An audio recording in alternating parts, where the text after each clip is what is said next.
چھوٹے سے گاؤں میں علی نام کا ایک ننھا لڑکا رہتا تھا۔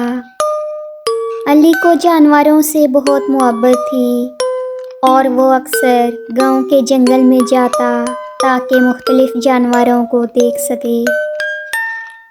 ایک دن جنگل میں علی کی ملاقات ایک خوبصورت مور سے ہوئی جو کچھ زیادہ ہی باتونی تھا۔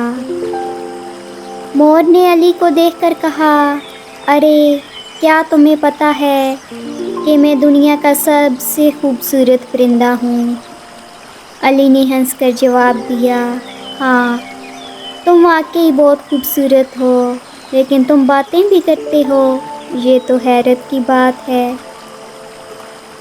مور نے کہا، باتیں کرنا تو میری خاصیت ہے۔ تمہیں پتہ ہے کل میں نے سورج کو کہا تھا کہ ذرا دھیرے چمکے، میرے پروں کے رنگ پھیکے نہ پڑ جائیں۔ علی نے ہنس کر کہا، اور سورج نے کیا کہا؟ مور بولا، اس نے کہا، جی حضور، کیونکہ وہ جانتا ہے کہ میں بہت خاص ہوں۔ علی کو مور کی باتیں سن کر بڑا مزہ آیا۔ مور نے کہا، اور سنو، پرسوں بارش ہوئی تو میں نے بادلوں کو ڈانٹا، بارش اتنی تیز کیوں ہو رہی ہے؟ میرے پروں کو نقصان ہو سکتا ہے۔ اور بادل بھی سوری کرنے لگے۔ علی نے مسکراتے ہوئے کہا، تم تو واقعی بہت نرالے مور ہو۔ مور نے فخر سے کہا، یہ تو ابھی شروعات ہے۔ میں نے کل چڑیا سے کہا کہ تم میرے پروں کی صفائی کرو، اور دیکھو وہ تو فوراً راضی ہو گئی۔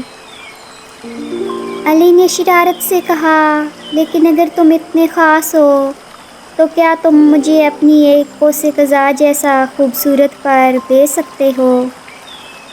مور تھوڑی دیر کے لیے خاموش ہو گیا، پھر کہنے لگا، ہاں میں دے سکتا ہوں، لیکن تمہیں مجھے بدلے میں کچھ دینا ہوگا۔ علی نے پوچھا، کیا؟ مور نے شرارت سے کہا، ایک کہانی۔ میں نے آج تک کوئی کہانی نہیں سنی، تم مجھے ایک کہانی سناؤ اور میں تمہیں اپنا ایک پر دے دوں گا۔ علی نے سوچا اور ایک مزیدار کہانی سنانا شروع کر دی۔ کہانی سنتے ہی مور اتنا خوش ہوا کہ اس نے فوراً اپنا ایک خوبصورت پر علی کو تحفے میں دے دیا۔ علی نے خوشی سے وہ پر لیا اور کہا، تم واقعی ایک خاص اور بہت اچھے مور ہو۔